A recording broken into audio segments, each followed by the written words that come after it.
Hey guys, welcome back.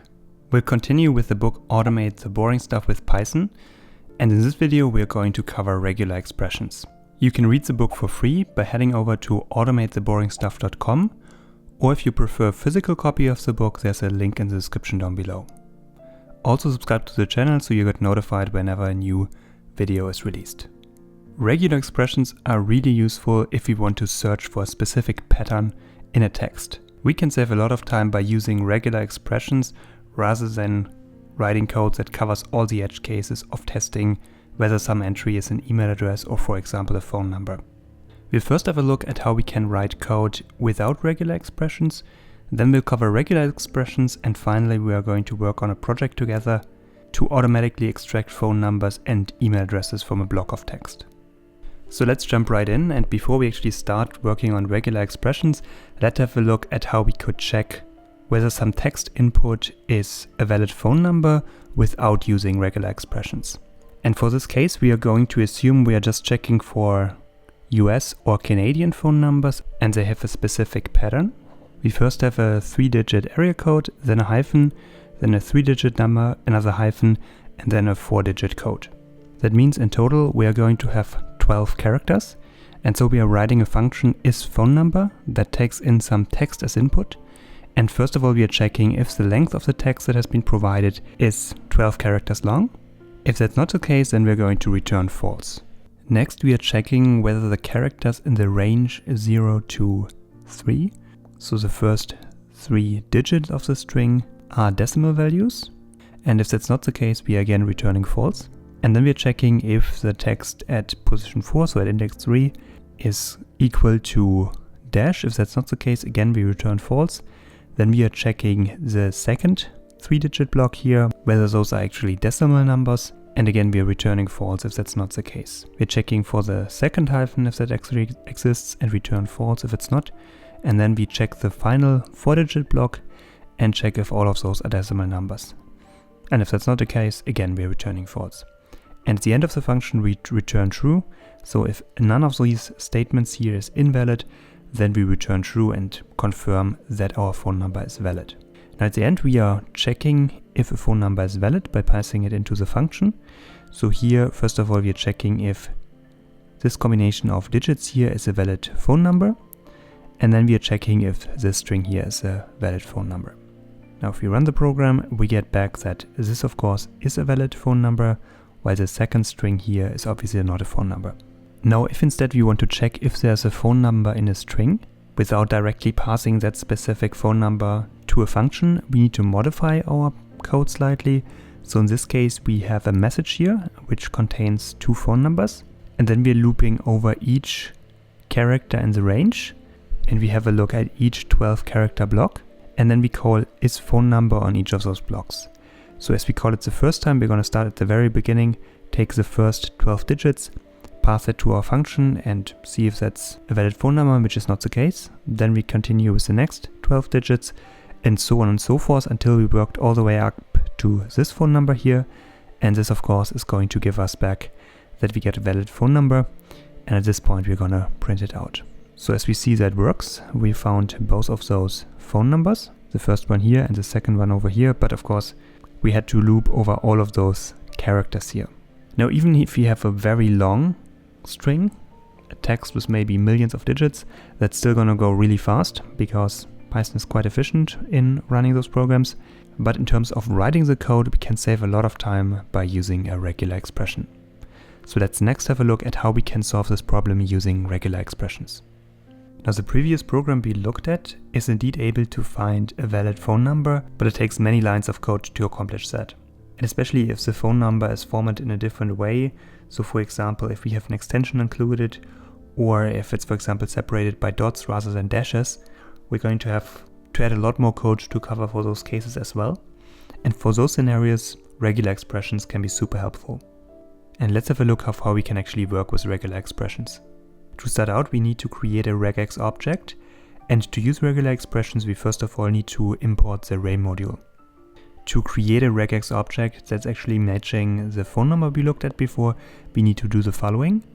We call compile on the array module, and then we pass that regular expression to it. So \d stands for a digit. So we have 3 digits, then a dash, 3 more digits, another dash, and then 4 digits. Once we created that regex object, we assign it to a variable, in this case phone num regex, and then we are calling the search method on it.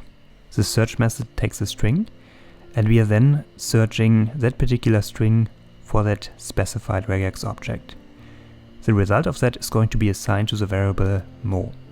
We are then printing out the string phone number found, and we are concatenating the result that we found before using the regular expression stored in the variable mo to that string, and we call group on mo, and that's going to return a string of the actual match text. So once we print that out, we can see that indeed we have that phone number that we identified in the step above based on the regex object that we created by calling the compile method. So just to briefly recap, we need to first import the regex module with the import re statement. We then need to create a regex object with the re.compile function, like this, and it's important to use a raw string, so we add the r in front of the string that we are working with. Then we pass a string that we want to search into the regex options search method, and this is going to return a match object, which we in this case stored in the variable mo. And then finally we call the match object's group method to return a string of the actual matched text, as we did over here. And a great website we can use to check for a regular expression is pytext.org. So here we can enter our regular expression and then our test string, and we automatically can see what the matched result is. So in this case here, of course, that phone number is going to match that regex. Now that we know the basics of how we can use regular expressions, let's have a look at the specific pattern matching capabilities.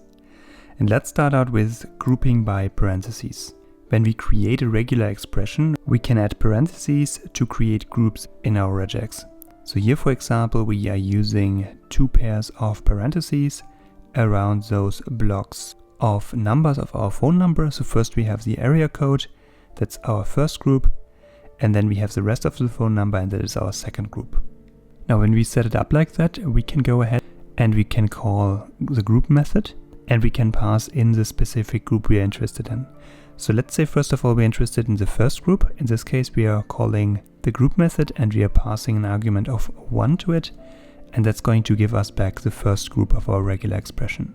In the same way we can also get back the second group that we defined, and if we pass a value of 0 or just empty parentheses to our group method, then we're going to get back the entire regular expression. We can also use the groups method with an s at the end. If we do that, then we're going to get back a tuple with all of the various groups that have been defined. When we want to match multiple groups, we can use a pipe character, which is this vertical line here. And this is going to ensure that inside of the group we are either matching the first term here, Batman, or the second term that is provided after the pipe character. Now, when we are using a string and both of those terms that we specified here in our group, separated by the pipe character, occur in the string, then we're gonna get back the first occurrence of any of those arguments here that is being identified in the string. So in our case here, we are having a look at the matched values using group, and we see that we get back Batman. But if we turn that around and we make sure that Tina Fey is the first value here, and then we check for the matched values using group, we get back that value. So whatever comes first in our string will be returned when we're using multiple values in a group separated by the pipe character. We can also use a pipe character to match one of several patterns as part of our regex. So here, for example, we are using a group in combination with an existing string. So here we're checking for Batman, Batcopter, Bat, and so on and so forth. And this is another way of how we can use pipe characters. Now in this case here we are having a look at a specific string where we have Batmobile in here, and then let's have a look at what we get back. And of course this is exactly the term we are matching, because that's the first occurrence of what we're looking at using the regular expression with a pipe character. Sometimes there's a pattern that we only want to match optionally, and for that we can use a question mark inside of our regex. When we use a question mark character, that flags the group that precedes it as an optional part of the pattern. So for example, if we have a look at this regular expression here, we have a Batman, and in between we have a group WO with a question mark at the end. So this is an optional part. This expression is going to match Batman, but also Batwoman. And to have a closer look at that, let's first of all have a look at this string here that includes Batman. And indeed, that's what we get back. But if instead we have a string that contains Batwoman, and we have a look at that, that's also going to be matched. So whenever we want to optionally match a certain pattern, then we can use the question mark character. Now the question mark character we just looked at will always match 0 or 1 occurrences of a particular pattern. If we want to be able to match more than one occurrence, we can use the asterisk symbol, and that's going to match 0 or more of the specific group in that pattern. So let's have a look at an example. Here we have the regular expression Batwoman.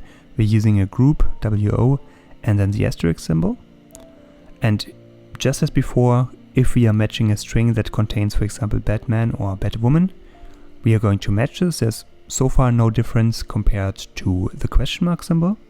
But if we are using a string like this that uses a number of those patterns repeated, so rather than Batwoman, we are writing a couple of WO reoccurrences, and we are then having a look at what has been matched, we get indeed this entire word back. And that's because the asterisk symbol here allows us to match 0 or more occurrences. So it's not just limited to 1, it can also match repeating patterns of a certain subsection that has been assigned to a group. The asterisk symbol matches 0 or more occurrences of a certain pattern defined in a group. If we want to match 1 or more occurrences, we would use the plus sign instead. Here we are using a very similar regular expression, but we are replacing the asterisk symbol from the previous example with a plus symbol. And if you have a look at a string as before, where we repeat what has been defined inside of that group, we get that returned properly. But if we are using an occurrence where the group here would have 0 occurrences, so Batman in this case, that's not going to match anything, because again the plus symbol here ensures that there has to be at least 1 occurrence. If we have a group that we want to repeat a specific number of times, we can follow the group in our regex with a number in braces. And then we are going to match a string that has the exact same number of occurrences of that specified entry in a group as has been specified here. So as an example, we have the expression ha and then a 3 after that. So if we have a string ha ha ha, that's matching it exactly 3 times, so that's precisely what we are matching here. We can also use curly braces to match not just a single number of repetitions, but a certain range. So for example, if we add 3,5 inside of our curling braces, this is going to match this group repeated 3 times, 5 times, or anything in between, so 4 times for example. So here we have a string with 5 repetitions, and we are matching this, and this is indeed what is being returned. One important thing to mention, Python's regular expressions are greedy by default. That means they are going to match the longest string possible. That's just something to be aware of. Now when we use the default search method with the regex, we are only going to find the first expression that is matched with our regular expression, not all of the occurrences.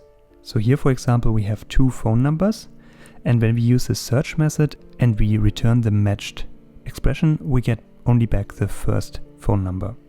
If instead we want to find all the occurrences of a string, we can use the find all method instead. And that's going to give us back a list with all the matched entries. Now in some of the previous examples we already saw that we can use \d to match numeric digits, which we used for matching our phone number. Here's an overview of other character classes we can work with. So \D, for example, stands for any character that is not a numeric digit from 0 to 9. \W is any letter numeric digit or the underscore character, and so on and so forth. Rather than just matching those default character classes, we can also make our own character classes. And for that, we're going to enter them into brackets, and everything inside of those brackets will be matched. So for example, if we use the find all method and we pass the string to it, we are going to find all the occurrences of vowels in this case here, and that's what's being returned as a list. We can also check whether a certain expression we are searching occurs at the very beginning or at the end of a string. And to do that, we can use the caret symbol to check if a string occurs at the beginning of an expression, and we can use the $sign to indicate the string must end with this regex pattern. Let's have a look at an example. Here we are using the caret sign in front of hello, and so we are checking that our string that we are checking indeed starts with hello. And here we can see that this indeed properly matches this expression, but if hello occurred at a later point in our string, that would not be matched. In a similar way, we can check whether an expression ends with a certain character. So here we're using \d to check for digits and the $sign at the end. So that means our string that we are checking must end with some digits. And here we pass in a string to search that indeed ends with digits, so we get back where that was actually matched. We can use the dot character in a regular expression, which is called a wildcard, to match any character except for a new line. So for example, here we are checking for .at, and this is going to match, for example, cat, hat, set, and so on and so forth. So this wildcard character can be really useful to check for specific substrings. Let's do a quick review of the regex symbols we have used so far. The question mark character matches 0 or 1 of the preceding group. The asterisk symbol here matches 0 or more of the preceding group. And then the plus character here matches 1 or more of the preceding group.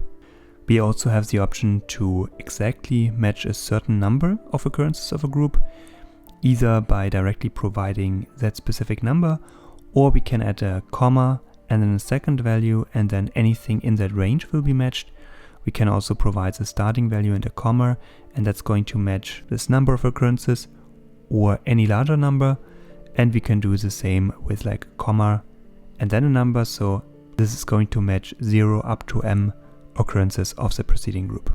We also learned that we can check if a regular expression occurs at the beginning of a string by using the caret symbol, or at the end of the string by using the $ symbol. We can also check for character classes with \d, for example, for digits.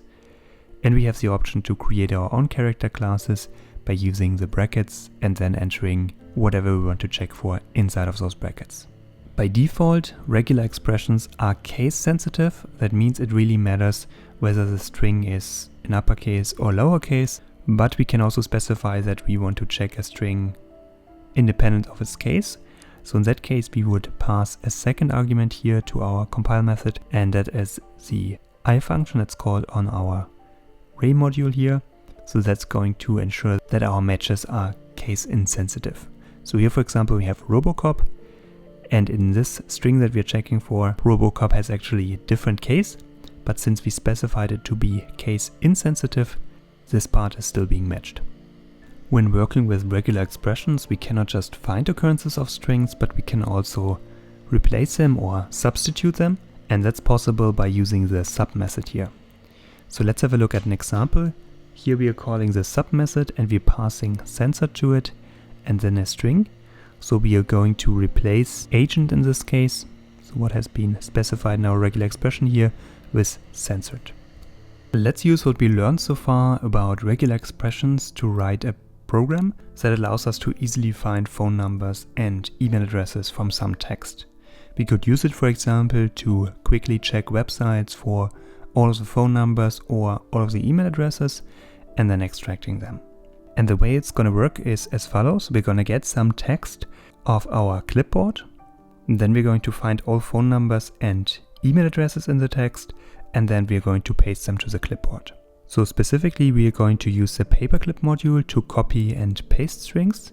We are going to create two regular expressions, one for matching phone numbers and the other for matching email addresses. Then we're going to find all matches, not just the first match, of both of those regular expressions.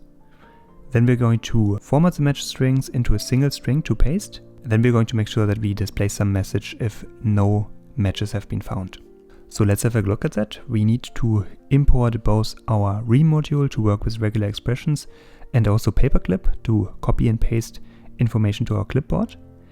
And then let's start out with our phone regular expression. So here we are matching the area code, we're checking that there's a separator, we're checking that there are 3 digits in the beginning, another separator, and 4 digits after that. And we are also checking for extensions. After that, we are creating our email regex. Here we are checking for the username, that there's an @ symbol in there, the domain name, and then .something. And then we find the matches in the clipboard text. That means we need to, first of all, copy some text that we want to check for. And that is, of course, then going to be stored in our clipboard. And we can use paperclip paste to actually take it from that clipboard and paste it. We are turning it into a string and saving it in the text variable. And then we are keeping track of the matches that we have in a list. We are using the findAll method to check any matches that we have. And then we copy the results to the clipboard. And finally, we are going to print it out. If no matches have been found, then we are going to print out the message that no phone numbers or email addresses were found. And in order to test our program, let's head over to some website, for example, this one here, nostarch.com/contact us. And here we are just going to highlight and select some text that we want to check for. And I'm going to copy that using Command C, so it's in the clipboard. Once we get back to our editor, we can just press run. And this is going to find all the different phone numbers and email addresses that were included in the text that we just copied to the clipboard. So it's a very useful way to quickly identify contact information. And of course, later on we could automate that so we then automatically screen multiple websites for phone numbers and email addresses. Let's have a look at the practice questions. What is a function that creates regex objects? This is a compile function that's being called on the Re module. So to have a look at an example, we would of course first import our regular expression module, and then we call compile on it and pass some regular expression to it. Why are raw strings often used when creating regex objects? This is used so that backslashes do not have to be escaped. What does the search message do? So the search message returns a match object, and it's going to check for the first occurrence of a regular expression that we are checking for. If we want to find all of the occurrences, then we need to use the findAll method. How do you get the actual strings that match the pattern from a match object? So for that, we are going to use the group method, which returns strings of the matched text. Now, if we have a regex created from this raw string, which has 2 groups, what does group 0 cover? What does group 1 and what does group 2 cover? So group 0 would cover the entire expression. Group 1 would cover the first group here, so the 3 digits. And then group 2 would cover the second group, so those 3 digits and then those 4 digits. Parentheses and periods have specific meaning in regular expressions. How would you specify that you want a regex to match actual parentheses and period characters? So here we need to make sure that we escape those. That means we would use a backslash and then that specific character. So for example, backslash parentheses or backslash period. The findAll method returns a list of strings or a list of tuples of strings. What makes it return one or the other? So if the regex has no groups, then a list of strings is returned. If the regex has groups, a list of tuples of strings will be returned. What does the pipe character signify in regular expressions? So the pipe character really signifies that we are matching either or between 2 groups. So we check if either the first part of a group is matched or the second part, for example, or we could of course have additional pipe characters in there. What 2 things does the question mark character signify in regular expressions? So the question mark character can either mean that we match 0 or 1 of the preceding group, or it can be used to signify non-greedy matching. What is the difference between the plus and the star characters in regular expressions? So the plus character matches 1 or more occurrences of a certain group, while the star or asterisk character matches 0 or more. What is the difference between 3 in curly braces and 3,5 in curly braces in regular expressions?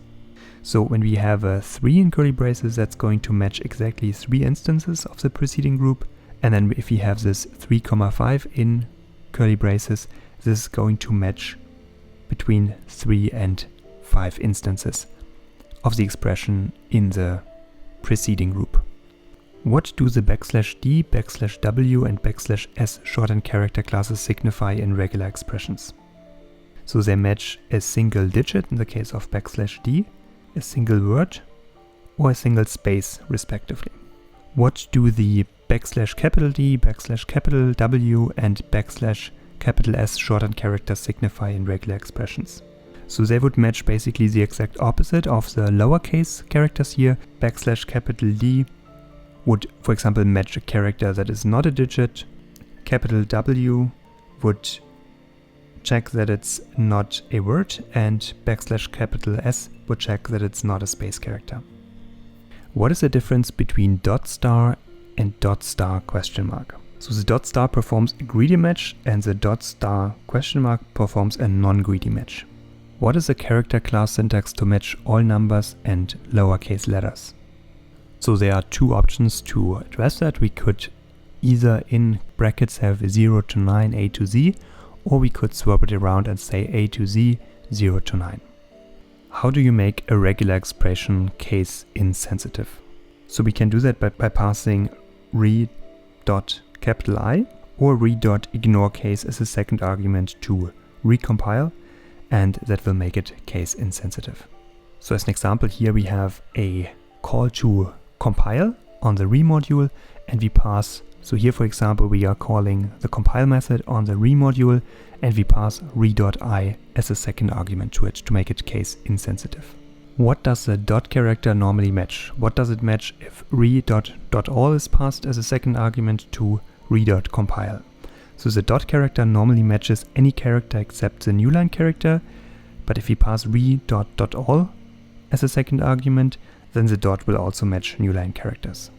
If num regex is set to be \d plus, what will num regex sub x 12 drummers 11 pipers 5 rings 3 hens return? So the sub method will basically replace any occurrence of digits with what has been passed in here with an x. So here we will get back x drummers, x pipers, 5 rings, x hens. And to verify that, let's just have a look and let's call this program. And here we can see that indeed we replaced those digits here with the x character. What does passing re.verbose as a second argument to recompile allow you to do? So that allows us to add white space and comments to the string passed to re.compile. How would you write a regex that matches a name with commas for every 3 digit? It must match the following: 42, 1, 234, and then 6,368, 745. So we can write the following regex. We are going to, of course, call the compile method on the re module. We say that we want to take a look at a raw string, and it has to start with a digit between 1 and 3 characters. And then we have a comma, 3 digits, and there can be 0 or more occurrences of that, and that's going to be at the end. How would we write a regex that matches the full name of someone whose last name is Watanabe? You can assume that the first name that comes before it will always be one word that begins with a capital letter. So let's have a look at that. So here's a regular expression we can use. We are starting with a capital letter and then 0 or more occurrences of lowercase letters. Then we're going to have a space and then the last name. How would you write a regex that matches a sentence where the first word is either Alice, Bob or Carol, the second word is either eats, pets or throws, the third word is apples, cats or baseball, and the sentence ends with a period? This regex should be case insensitive. So we could write this as follows. We are starting with an occurrence of Alice, Bob or Carol using the pipe character, then a space, then an occurrence of eats, pets or throws, another space, and then an occurrence of apples, cats or baseball. Then we have a dot character and we need to use a backslash to make sure that it's properly escaped. And then we add ignore case to it to ignore the case in which that string occurs. We learned how to work with regular expressions and that they can save us a lot of time when we want to check for proper input or if we want to match certain subsections of a string. In the next video, we are going to take a look at input validation. Subscribe to the channel to stay up to date and get notified about any new videos, and see you guys in the next video.